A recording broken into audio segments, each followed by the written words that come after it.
So, hello everyone. I hope you are doing well. So, recent Chandrayaan 3 के regarding update ये है कि अभी रिसेंटली एक इंसाइट्स मिली है रिगार्डिंग मून्स के साउथ पोल में जो ल्यूनर सॉइल है यानी कि वहाँ की जो मिट्टी है उसके टेम्परेचर के रिगार्डिंग क्या इंसाइट मिली है। इंसाइट ये मिली है अभी फिलहाल कि वहाँ का जो सरफेस का जो टेम्परेचर है सरफेस टेम्परेचर में वेरिएशन देखने को मिल रहा है। आप पूछेंगे ये तो बहुत बड़ी बात नहीं है, टेम्परेचर वेरिएशन तो हमारे अर्थ में भी होता है ना?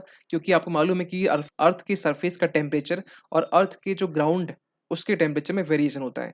ये कोई बड़ी बात नहीं है, लेकिन वेरिएशंस बहुत ह्यूज है, बहुत बड़ा वेरिएशन देखने को मिला है। वेरिएशन कुछ इस तरीके देखने को मिला है कि अगर ये सरफेस है तो सरफेस में अगर टेम्परेचर 70 डिग्री सेंटीग्रेड है और इसके जस्ट 10 सेंटीमीटर नीचे यही टेम्परेचर आपका -10 सेंटीमीटर है। -10 की हम बात कर रहे हैं, 0 से भी कम और मतलब महज़ 10 सेंटीमीटर के ही डेप्थ में हम बात कर रहे हैं। तो ये अभी एक रिसेंट का इनसाइट्स मिला है, तो चलिए इसके बारे में पूरा बात करते हैं। देखिए, हुआ क्या है इसके बारे में बात करते हैं। सबसे पहले ये कि चंद्रयान 3 अभी आपको मालूम होना चाहिए कि 23 अगस्त जो 2023 है, ये सॉफ्ट लैंडिंग हम लोग करवाए खासकर साउथ पोल में। इसके बाद में जो रोवर है, प्रज्ञान रोवर, क्योंकि वहाँ पर जो लैंडर विक्रम लैंडर से ही जो प्रज्ञान रोवर जो निकला है, वो अब स्टडी कर रहा है खासकर मून मून के सरफेस का, है ना? वहाँ के टेम्परेचर, वहाँ के एटमॉस्फेयर, वहाँ के जो मिनरल्स हैं। अब यहाँ पर जब ये स्टडी कर रहा है तो उस स्टडी में ये पाया है बेसिकली कि जो हमारा जो क्या कहते हैं जो चेस्टी है, चेस्टी मतलब ये शॉर्ट फॉर्म है, बेसिकली इसका फुल फॉर्म है Chandra's surface thermo physical experiment. इन्होंने ये पाया है कि ये क्या होता है हम बात करेंगे। इन्होंने ये पाया बेसिकली कि जो साउथ पोल है उसमें जो टेम्परेचर का डिफरेंस है बहुत ज़्यादा है। इसके पहले जो था ना, इसके पहले अभी तक साइंटिस्ट चाहे नासा का साइंटिस्ट हो चाहे इसरो का साइंटिस्ट हो, ये अभी तक ये मान के चल रहे थे कि जो डिफरेंस है टेम्परेचर का वो 20 से 30 डिग्री सेंटीग्रेड। मतलब ये कहना हम चाह रहे हैं कि अगर टेम्परेचर का डिफरेंस होगा भी तो 20 से 30 डिग्री सेंटीग्रेड पहले तो ये मैक्सिमम टेम्परेचर होगा, है ना? और उसके बाद ये मिल रहा है कि 70 डिग्री सेंटीग्रेड टेम्परेचर सरफेस का है और अचानक 10 सेंटीमीटर नीचे इसका टेम्परेचर डिफरेंस बहुत ज़्यादा है ना? एक बहुत बड़ी बात है कि टेम्परेचर डिफरेंस यहाँ पर 10 सेंटीमीटर में डेप्थ में जाते हैं तो इतने सडनली ये चेंज हो रहा है। देखिए ये जो चेस्टी है या हम ये कहें कि ये चंद्रा सरफेस थर्मोफिजिकल एक्सपेरिमेंट, ये जानने से पहले हम थोड़ा ये बताना चाहते हैं कि ये जो टेम्परेचर डिफरेंस है, ये डिफरेंस आप थोड़ा फील भी कर सकते हैं। अगर आप राजस्थान वाले एरिया में रहते होंगे, ठीक है? या कहीं भी गए होंगे थार डेजर्ट के आस-पास में, तो यहाँ पर जो मैक्सिमम जो टेम्परेचर है वो आपका 55 डिग्री सेंटीग्रेड जून के टाइम में आप देख सकते हैं, जो कि मैक्सिमम होता है मतलब पूरे इंडिया की हम बात करें तो। और वही दूसरी तरफ अगर ठंड की हम बात करें, दिसंबर नाइट की हम बात करें, तो ये दिसंबर नाइट में द्रास वाले रीजन में -45 डिग्री सेंटीग्रेड ये टेम्परेचर चला जाता है। कि हमारे भारत में टेम्परेचर डाइवर्सिटी के साथ में टेम्परेचर का वेरिएशंस भी है ना, तो ये कहना चाहता हूं। तो अब यहाँ पे एक सवाल निकल के ये आ रहा है कि जो हमारा जो अभी हम जो चेस्टी जो इक्विपमेंट है इसका जो नाम लिए ये बेसिकली क्या है और इसके बारे में थोड़ा सा हम बेसिक चीज जान लेते हैं। देखिए अगर आपको थोड़ा बहुत आइडिया होगा कि हम लोग खासकर चंद्रयान 3 में उसमें 3 कंपोनेंट थे। कंपोनेंट क्या? तो एक प्रोपल्शन मॉड्यूल जो अभी क्या कर रहा है, अभी मून के चारों तरफ चक्कर लगा रहा है ना, जैसे पिछले चंद्रयान 2 में ऑर्बिटर जो है चक्कर लगा रहा है, उसी तरीके से प्रोपल्शन मॉड्यूल इस बार हम लोग ये किए।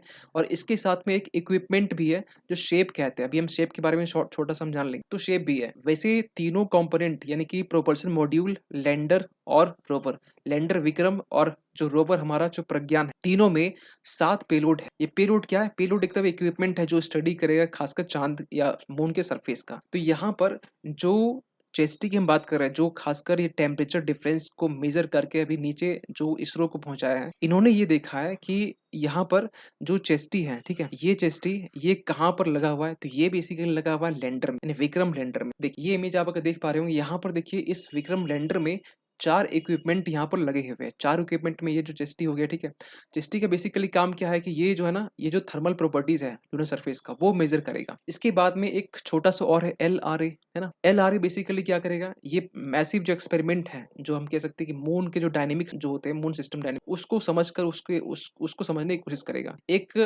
नेक्स्ट है आपका इल्सा, ये क्या करेगा, ये बेसिकली आपका जो बोल सकते हैं जो सेस्मिसिटी है इसको ये मेजर करने का ये काम करेगा, लूनर जो क्रस्ट और मेंटल का। और रामभा के बारे में आपको मालूम होना चाहिए प्लाज्मा सरफेस, या हम ये कहें कि वहाँ के जो आयंस है और इलेक्ट्रॉन्स है, डेंसिटी है, इसको इसमें क्या चेंजेस हो रहे हैं टाइम के अकॉर्डिंग, ये मेजर करने का काम करेगा। थोड़ा इसको हम और भी जान लेते हैं कि ये जो बेसिकली है ना, यहाँ पर देखो जो लैंडर पेलोड्स है, इसमें रामभा हम बात किए, ठीक है, चेस्ट की हम बात कर चुके हैं, इल्सा के बारे में बात कर चुके हैं, ILSA instrument for lunar seismic activity. अब यहाँ पर जो रोवर है, रोवर जो कि आप बोल सकते हैं जो मूवमेंट वाला जो गाड़ी बोल सकते हैं, जो वहां पे उतरा है, स्टडी कर रहा है, APXS यानी कि अल्फा पार्टिकल एक्सरे स्पेक्ट्रोमीटर, ये यहाँ पर इसमें फिट, ये बेसिकली स्टडी करेगा कि जो वहाँ के एलिमेंटल जो कंपोजिशन है, बेसिकली जो MgAi एल्युमिनियम हो गया, लूनासोल का, इसको डिटरमाइन करेगा, इसको स्टडी करने वाला है। लिप्स के बारे में यहाँ पे यानी कि laser induced breakdown spectrometer, ये क्या करने वाला है, ये बेसिकली जो केमिकल कंपोजिशन है, ठीक है, या फिर हम ये कहें कि जो मिनरोलॉजिकल कंपोजिशंस है,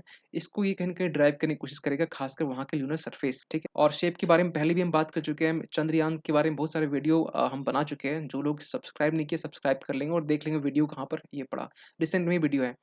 तो ये शेप के बारे में स्पेक्ट्रोपॉलरीमीटर जो ऑफ हैबिटेबल प्लैनेट अर्थ है, ये लगा हुआ है किसमें, तो प्रोपल्शन मॉड्यूल में, जो कि मून के चारों तरफ जो चक्कर लगा रहा है उसमें ये लगा हुआ शेप। तो शेप जो है ना, वे ये बेसिकली क्या करेगा कि मून का जो मतलब कह सकते हैं कि जो हैबिटेबल जो प्लैनेट है, सॉरी मतलब जो प्लैनेट अर्थ है, उसकी स्टडी तो करेगा ही, मून की स्टडी करेगा, प्लस और जो अर्थ जो आसपास का जो प्लैनेट है उसके बारे में स्टडी करने वाला है। ये पहले नहीं था, ये इस बार 3 में ये साथ में लॉन्च किया गया है। थोड़ा सा हम जान लेते हैं इसके बारे में थोड़ा और बेसिक। देखिए अभी हम जो बात किए जो चेस्टी के बारे में, ये जो चेस्टी है ये बेसिकली ये वाला इक्विपमेंट है जो कहीं ना कहीं ये ऊपर में लगा होता है। जब ये लैंड किया तो लैंड करने के टाइम में ये वाला जो नीचे का जो पोर्शन है, नीचे का पोर्शन 10 सेंटीमीटर के अराउंड ये अर्थ के सरफेस में जाता है, और अर्थ के सरफेस में जाने के बाद में ये स्टडी करता है कि टेम्परेचर का डिफरेंस क्या है। तो इन्होंने ये पाया कि मेजरमेंट के अकॉर्डिंग कि डिफरेंस बहुत ज़्यादा है, 70 अगर सरफेस का है तो -10 यहाँ का, यानी कि टोटल डिफरेंस कितना हो गया, 80 डिग्री सेंटीग्रेड का डिफरेंस हो गया, मतलब 10 सेंटीमीटर के अराउंड डेप्थ में अगर हम जाते हैं तो आप समझ सकते हैं कितना डिफरेंस है ना। तो एक बड़ा एक इंसाइट्स खासकर इसरो के साइंटिस्ट को मिला। दूसरी बात यहाँ पर आपको ये बताना चाहते हैं कि ये जो इसरो के अकॉर्डिंग बेसिकली ये देखा गया कि जो इनिशियली जो आपका टेम्परेचर था, वो अभी जो टेम्परेचर डिफरेंस है बिल्कुल ही डिफरेंट। और इन्होंने ये भी देखा है कि खासकर जो इंसुलेशन ऑफ रेगोलिथ, रेगोलिथ क्या होता है, जो मून का जो लेयर है, बेसिकल रॉक जो सरफेस है उसका जो लेयर है, उनको बोला गया रेगोलिथ। इसके जो डेंसिटी लो है, थर्मल जो इंसुलेशन वो बहुत हाई है, इसमें ये बातें छोटी मोटी बातें की गई। थोड़ा हम कुछ और हम बात कर ले कि इसी में जो ग्राफ के अकॉर्डिंग, क्योंकि इसरो ने एक बोल सकते हैं ग्राफ शेयर किया है, ये ग्राफ के अकॉर्डिंग समझने की कोशिश कर, ये बेसिकली डेप्थ में है, और ये डेप्थ आपको मालूम मिलीमीटर में, मिलीमीटर यानी कि सेंटीमीटर में बात करें तो 1 centimetre is equal to 10 millimetre होता है। तो यहाँ पर ये देखा गया है कि जो अगर हम देखते हैं कि टेम्परेचर अगर 50-55 के अराउंड है, ये 60 मान के चलते, ठीक है, तो यहाँ जो 55 है, 55 ही मान के चलते या 50 मान, तो यहाँ जो 55 जो टेम्परेचर है ये कब है, जब टेम्परेचर जीरो हो, या हम ये कहें कि जब डेप्थ जीरो, तो जीरो जब डेप्थ हो तो उस समय देखिए टेम्परेचर इसका 50 डिग्री के आसपास। लेकिन यही जब डेप्थ आपका जब नीचे आपका आए, ठीक है, यानी कि हम कहें मतलब 80 सेंटीमीटर या फिर 80 मिलीमीटर, सॉरी मिलीमीटर में,